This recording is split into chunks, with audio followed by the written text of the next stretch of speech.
Head Harvester Bill Arman here from the West Coast, and this Friday's tip is for you leaders out there, or anybody that has to do with your financials.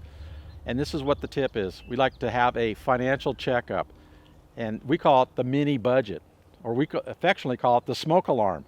So it sets off a smoke alarm before the fire gets caught in your financials. Okay, so here's a quick way of how it looks.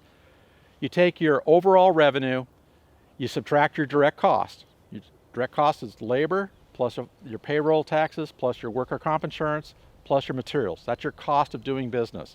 So direct cost, cost of goods, subtract that from revenue, that gives you your gross margin. That gives you a percentage and dollars. Now you got to decide. You have to know what your dollars overhead is, because those dollars have to cover your overhead to break even. If you have more dollars in your gross margin than you do in your overhead, you make a net profit. I know it sounds simple, and it really is that simple.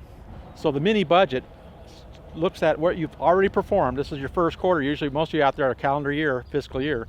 So first quarter's done. You should know what your revenue is. You should know what your gross margin is. You should know what your overhead was for the 3 months. You should know if you had a net profit or not.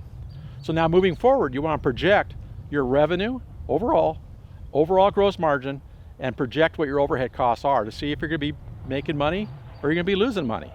You should also break these revenue, the big piece of revenue, into smaller pieces, your revenue streams. That would be maintenance, extras, snow, irrigation, trees, whatever you have in revenue streams that represents more than 10% of your overall revenue. You should break those down, those gross margins, so you can kind of isolate where you may have some really good areas to go get more of, and areas you probably want to raise prices on, or maybe areas you want to get rid of altogether. So you project what you're going to be in the next 9 months, then each month you put your actuals in, and then you can see where you're going to end up at the end of the year. It's called the mini budget. So this will help determine, do you need to drop your costs? Do you need to increase your revenue? Do you need to drop some overhead costs?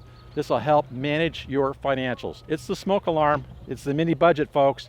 If you want a sample of that, just click below. We're going to give you a sample of the mini budget. All right? Now I'm going to go get some smoking good golfing in. How's that? You ready to go?